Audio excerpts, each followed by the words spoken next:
So, hello guys, welcome back to the Accounting Standard series. Today we'll be discussing AS70, that is segment reporting. अभी segment reporting में ना majorly तीन parts है, बहुत बहुत clear है, तीन पार्ट्स है. That is one is business segment, second is geographical segment. और अभी ये तो आइडेंटिफाई कर लिया कि कौन सा सेगमेंट है, फिर उसको रिपोर्ट करना है कि नहीं, उसके चार टेस्ट है. बस पूरा एएस आपका इसके ऊपर है. एंड मेजरली बोलूँ तो मेरे हिसाब से test for reportable segments is like very important ये एएस से. बाकी ये जो दो छोटे पार्ट है ये इतना इंपॉर्टेंट नहीं है, बट आ सकते हैं. तो व्हाट इज़ सेगमेंट रिपोर्टिंग. अभी सपोज आपका बिजनेस है, आपके बिजनेस में मल्टीपल सेगमेंट्स हो सकते हैं, और वो सेगमेंट किसके ऊपर बेस्ड हो सकते हैं. That segment can be either business segment and geographical segment.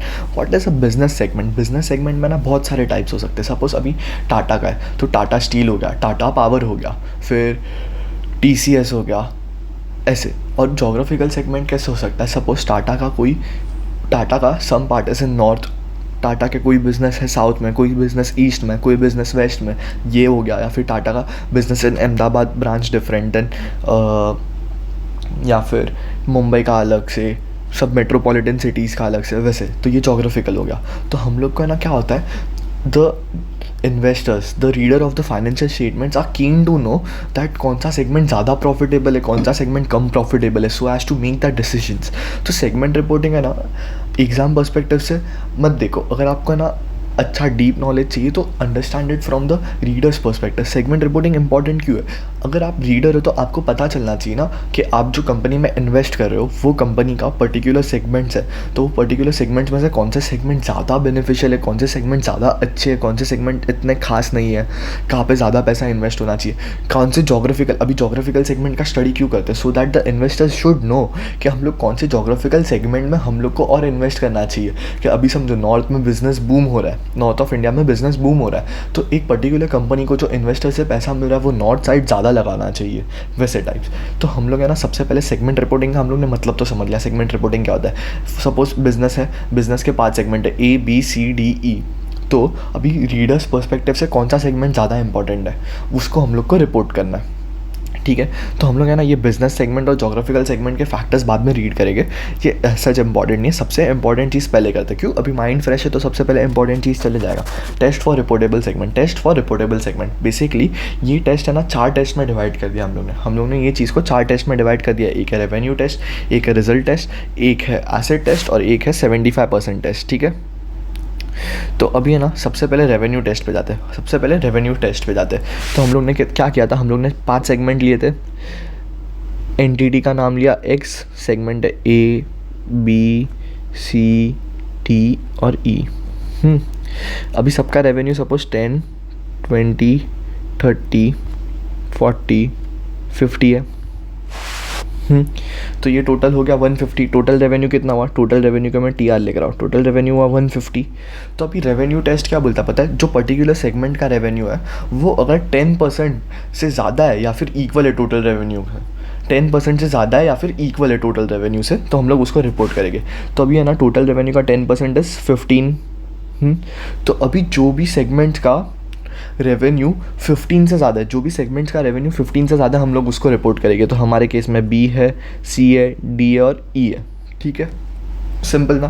तो टेस्ट क्या बोलता है, revenue test says that the segment revenue, if the segment revenue is more than equal to 10% of the total revenue of all segment, then the segment is reportable. Repeat with me guys, अच्छे से repeat करो, fast repeat करो, flow में repeat करो. If the segment revenue is more than equal to 10% of the total revenue of all segments, then the segment is reportable. हम लोग ने ये एग्जाम्पल के साथ देखा. टोटल रेवेन्यू में क्या आएगा, एक्सटर्नल और इंटर सेगमेंट रेवेन्यू दोनों. ठीक है, सिंपल था. अभी हम लोग है ना नेक्स्ट वाले पार्ट पे जाते हैं, that is result test. Result test थोड़ा सा कॉम्प्लिकेटेड है, एकदम थोड़ा सा कॉम्प्लिकेटेड है, ज़्यादा कॉम्प्लिकेटेड नहीं है, कुछ नहीं है. रिजल्ट टेस्ट बहुत ईजी है. पहले हम लोग रिजल्ट टेस्ट का ना जो क्रक्स है, जो हम लोग को प्रोविज़न लिखना है वो पढ़ लेते हैं. रिजल्ट टेस्ट का क्रक्स और प्रोविज़न जो लिखना है वो पढ़ लेते हैं. If the segment result is more than equal to 10% of all segment profit और all segment loss whichever is higher, then the segment is reportable. तो एक बार मेरे साथ रीड करो, मन में रीड करो, जोर से बोल के रीड करो, जैसा आपको रीड करना है बट रीड करो. Result test. If the segment result is more than equal to, if the segment result is more than equal to 10% of all segment profit और all segment loss whichever is higher, then the segment is reportable. अभी आप लोग लोग को इतना part समझ गया रहेगा, बट ये ऑल सेगमेंट प्रॉफिट्स और all segment loss whichever is higher का कॉन्सेप्ट क्या है वो समझने के लिए हम लोग को एग्जाम्पल लेना पड़ेगा। तो हमारा एग्जाम्पल क्या चल रहा था कि हमारे पास रिपोर्टिंग एंटिटी एक्स है, ए बी सी टी और ई सेगमेंट्स है। अभी समझो ए सेगमेंट में है 10 का प्रॉफिट, बी सेगमेंट में है 10 का लॉस, सी सेगमेंट में 20 का लॉस, डी सेगमेंट में 20 का प्रॉफिट, ई सेगमेंट में है 30 का लॉस। तो अभी है ना आपको पहले सब प्रॉफिट्स ऐड अप करना है। प्रॉफिट सिर्फ 2 सेगमेंट में, दैट इज़ डी और ई। प्रॉफिट कितना है? Profit is 30। अभी लॉस ऐड अप करना है। लॉस कितना है? बी में, सी में और ई में लॉस है 60। अभी ये दोनों में से हायर कौन सा है? ऑब्वियसली लॉस हायर है। अब नेगेटिव है वो मत सोचो, अभी समझो दोनों पॉजिटिव। अमाउंट देखो खाली, लॉस का अमाउंट ज़्यादा है कि प्रॉफिट का अमाउंट ज़्यादा है? लॉस का अमाउंट ज़्यादा है, तो 60 ज़्यादा है, तो हम लोग है ना 60 का 10% लेंगे। 10% ऑफ 60, ठीक है।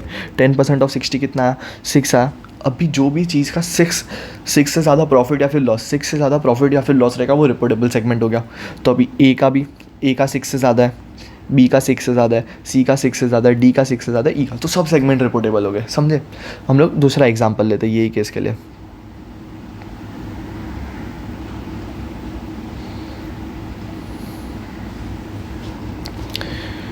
ए बी सी डी ई।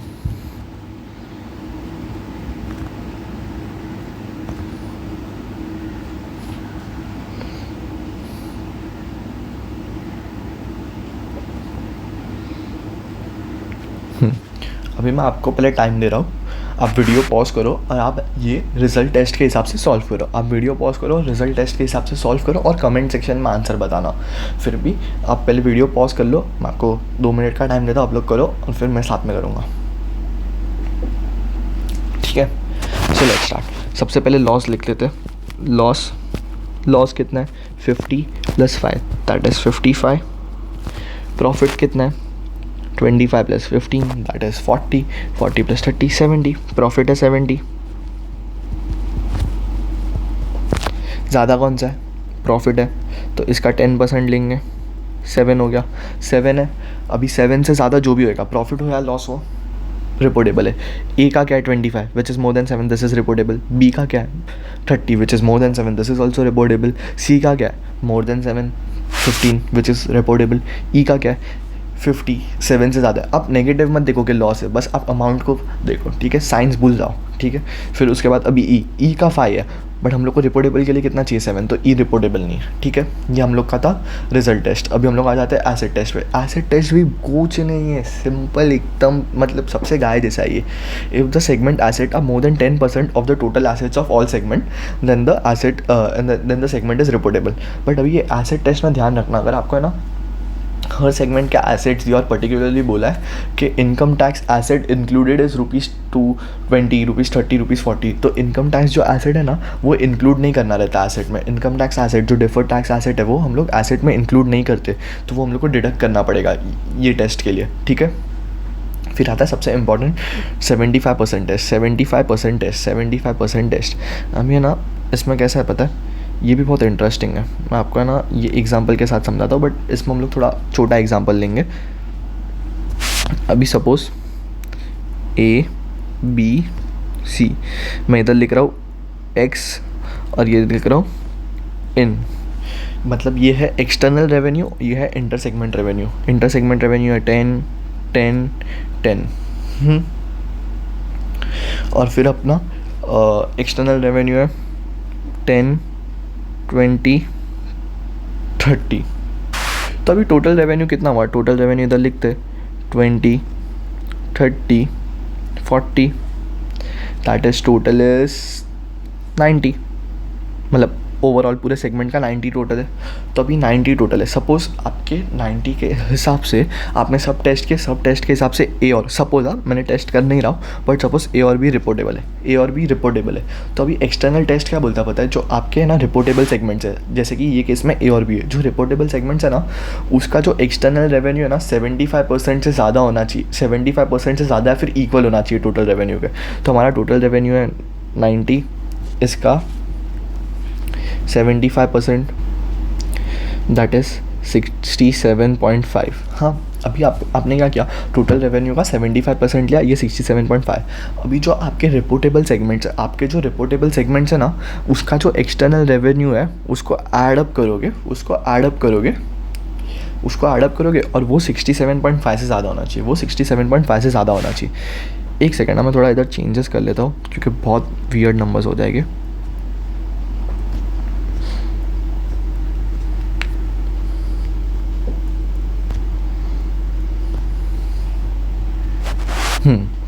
तो अभी मैंने देखा, तो आपका जो टोटल रेवेन्यू का 75% कितना, 67.5। तो आपके जो रिपोर्टेबल सेगमेंट है ना, उसका एक्सटर्नल रेवेन्यू ऐडअप करके 67.5 से ज़्यादा होना चाहिए या तो इक्वल होना चाहिए। तो हमारे केस में कितना है, 15 है और 25, 15 + 25 नथिंग बट 40।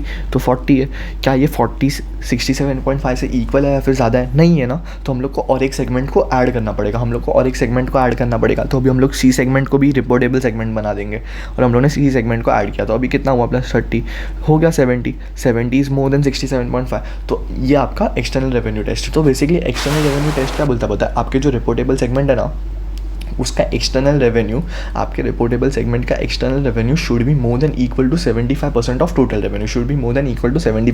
टोटल रेवेन्यू, अगर नहीं है तो और सेगमेंट्स ऐड करते जाओ, ठीक है। तो ये आपके थे चारों टेस्ट। एक बार आप है ना ये चारों टेस्ट गो थ्रू कर लेना, बहुत ईजी था। आई गेस मेरे को रिपीट करने की ज़रूरत नहीं होनी चाहिए, because I have been very slow on this और बहुत इन डिटेल एक्सप्लेन किया। अभी आ जाते हैं बिजनेस सेगमेंट। ये है ना बिजनेस सेगमेंट पे क्वेश्चन है, I don't know if it is in module और RTP MTP, बट एक क्वेश्चन था आया हुआ है, क्या ना, आपको different types of business segment दे दिया, आपको पूछा है कि क्या फैक्ट, आपको है ना प्रोविजन में factors to be considered in determining whether the product और सर्विसेज आर रिलेटेड। मतलब वो एक पर्टिकुलर बिजनेस सेगमेंट में कौन से प्रोडक्ट्स आने चाहिए या फिर सर्विसेज आने चाहिए, उसके फैक्टर्स लिखने थे और आपको बताना था कि कौन से प्रोडक्ट को साथ में क्लब करना है एज अ बिजनेस सेगमेंट। तो बिजनेस सेगमेंट पे तो आ गया है, जोग्राफिकल सेगमेंट पे अब तक आया नहीं है, तो मेरे को लगता है आ सकता है, तो दोनों पे ध्यान देना। अभी बिजनेस सेगमेंट में कौन से फैक्टर्स कंसिडर करने पड़ेंगे कि हम प्रोडक्ट और सर्विसेज को रिलेटेड माने। सबसे पहले सिंपल, नेचर ऑफ प्रोडक्ट और सर्विसेज। अगर नेचर ऑफ प्रोडक्ट और सर्विसेज सिमिलर है तो वो एक ही बिजनेस सेगमेंट में आ जाएगी। फिर उसका अगर प्रोडक्शन प्रोसेस सिमिलर है तो वो एक ही प्रोडक्ट में आ जाएंगे। जैसे फ्रूट जूसेस और कोल्ड ड्रिंक्स, इनका प्रोडक्शन प्रोसेस थोड़ा बहुत सिमिलर है तो वो एक प्रोडक्ट में आ गए। फिर उसके बाद टाइप्स और class of customer, suppose makeup है, different products, they are related also, और उसका टारगेट मार्केट एक ही है, तो वो भी एक सिमिलर प्रोडक्ट्स, वो रिलेटेड प्रोडक्ट्स और सर्विसेज हो गए। फिर methods use to distribute the products and services. अभी सपोज आपके है ना 3 ऐसे प्रोडक्ट्स है जो है ना पहले 3-4 फैक्टर्स में आ ही नहीं रहे, बट आपके ना 2 प्रोडक्ट ऐसे हैं जिसका डिस्ट्रीब्यूशन प्रोसेस सेम है, तो वो प्रोडक्ट्स रिलेटेड हो गए। And nature of the regulatory environment, जो एनवायरनमेंट में आप बेच रहे हो, उसका जो रेगुलेटरी एनवायरनमेंट है जिसमें आप बेच रहे हो, उसका नेचर अगर सिमिलर है तो आपके प्रोडक्ट्स रिलेटेड हो गए। अभी जोग्राफिकल सेगमेंट देखते हैं। जोग्राफिकल सेगमेंट में कैसा होगा पता है, जोग्राफिकल सेगमेंट आपको ना थोड़ा समझने में डिफिकल्ट लगेगा, बिकॉज आपको लगा कि बिना सर पैर की बात हो रही है। जोग्राफिकल सेगमेंट्स में factors to be considered in identifying geographical segment include. Geographical segment में कौन सी चीज़ आएगी, अगर कोई जोग्राफिकल सेगमेंट का कंडीशन, इकोनॉमिक कंडीशन और पॉलिटिकल कंडीशन सिमिलर है तो वो एक जोग्राफिकल सेगमेंट में आ जाएगा, ठीक है। कोई इकोनॉमिक और पॉलिटिकल कंडीशन सिमिलर है 1-2-3 सेगमेंट्स में तो वो एक जोग्राफिकल सेगमेंट हो गए। फिर उसके ऑपरेशंस, उसके 2 जोग्राफिकल सेगमेंट के ऑपरेशंस, रिलेशनशिप, उनके ऑपरेशंस के बीच में रिलेशनशिप्स है तो वो जोग्राफिकल एरिया एक पर्टिकुलर सेगमेंट में आ जाएगा। अभी प्रॉक्सिमिटी ऑफ ऑपरेशन क्या होता है, nature of operation, nearness of operation, similarity in operation. अभी 2 particular geographical areas, that is north east और नॉर्थ वेस्ट है, समझो नॉर्थ ईस्ट और नॉर्थ वेस्ट है, वो दोनों एरिया के जो ऑपरेशंस है वो बहुत सिमिलर है, तो वो दोनों सेम जोग्राफिकल सेगमेंट में आ जाएंगे। फिर एक्सचेंज कंट्रोल रेगुलेशंस और अंडरलाइंग करेंसी रिस्क है। आपको ना बेसिकली ये पॉइंट्स है ना थोड़ा मगअप करना पड़ेगा, और आपको ये प्रोविजंस में लिख के ना, और आपको बाद में ना लॉजिकली सोचना है कि कौन से सेगमेंट क्लब होने चाहिए, कौन से सेगमेंट क्लब नहीं होने चाहिए। अभी मैं आपके साथ एक एग्जाम्पल ले लेता हूँ, आप लोग को ही समझ में आ जाएगा। अभी देखो क्वेश्चन में दिया है कि XYZ limited produces batteries for scooters, cars and trucks and specialised batteries for inverters and UPS, how many segment should it have. अभी क्वेश्चन रीड करके ही समझ गया कि बैटरीज किसके किसके लिए बना रहा है। एक स्पेशलाइज बैटरीज बना रहा है इन्वर्टर्स और यूपीएस के लिए, और एक बैटरीज बना रहा है स्कूटर्स, कार्स और ट्रक्स के लिए। तो 2 सेगमेंट होने चाहिए। कि क्यों? स्कूटर्स, कार्स और trucks, nature of products same है, प्रोडक्शन प्रोसेस भी सेम है, टारगेट मार्केट भी सेम है एक हद तक तो, है ना। और इसके ऊपर जो टैक्स लगता है वो सब रेगुलेटरी एनवायरनमेंट है वो तक भी सेम है एक टाइप से। तो ये इसके लिए एक पर्टिकुलर, तो जो स्कूटर्स, कार्स और ट्रक्स के लिए बैटरीज बन रही है वो एक हो गया। अभी इन्वर्टर्स और यूपीएस, इसका टारगेट मार्केट अलग है ना, इसका टारगेट मार्केट अलग है, दैट इज टाइप और क्लास ऑफ कस्टमर अलग है, प्रोडक्शन प्रोसेस भी थोड़ा बहुत तो अलग रहेगा, है ना, मेथड अलग रहेगा डिस्ट्रीब्यूट करने का एज़ कम्पेयर टू बैटरीज जो हम लोग कार्स वार्स में यूज़ करते हैं, उसको डिस्ट्रीब्यूट करने का तरीका, और स्पेशलाइज बैटरी इन्वर्टर्स और यूपीएस में जो यूज़ करते हैं उसको डिस्ट्रीब्यूट करने का तरीका अलग रहेगा। तो ये दो एज सच आप देखोगे ना, तो आपने जैसे ही क्वेश्चन रीड किया ना, आपने ये फैक्टर्स कंसिडर भी नहीं किया रहेगा और आपने लॉजिकली आंसर कर दिया, क्योंकि लॉजिकली आंसर करना आपको 110% आएगा। बस आपको ये फैक्टर्स याद रखने पड़ेंगे, क्योंकि एग्जाम में फैक्टर्स लिखने के मार्क्स मिलने वाले हैं। फाइनल आंसर आप भले राइट लिखो ना लिखो, आपको फैक्टर्स लिखना है, ठीक है। So this was your AS17। ये ना थोड़ा AS17 में मैं बोलूँगा सबसे पहले आप है ना ये टेस्ट वाला जो पार्ट है ना, 4 टेस्ट, ये बहुत अच्छे से करो। 2-3 सम देखो, 2 सम देखने के बाद आप बोर हो जाओगे, 2 सम देखो बहुत है। एंड फिर उसके बाद है ना ये फैक्टर्स रीड कर लेना, ये फैक्टर्स रीड कर लेना।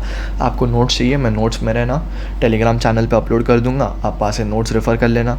और आपको वीडियो अच्छा लगा तो लाइक करो, शेयर करो, सब्सक्राइब करो और नोटिफिकेशन बेल को दबा देना, क्योंकि मैं वीडियोज़ अपलोड करते रहूँगा तो आपको नोटिफिकेशन भी आना चाहिए। So that's it for this video. Thank you guys.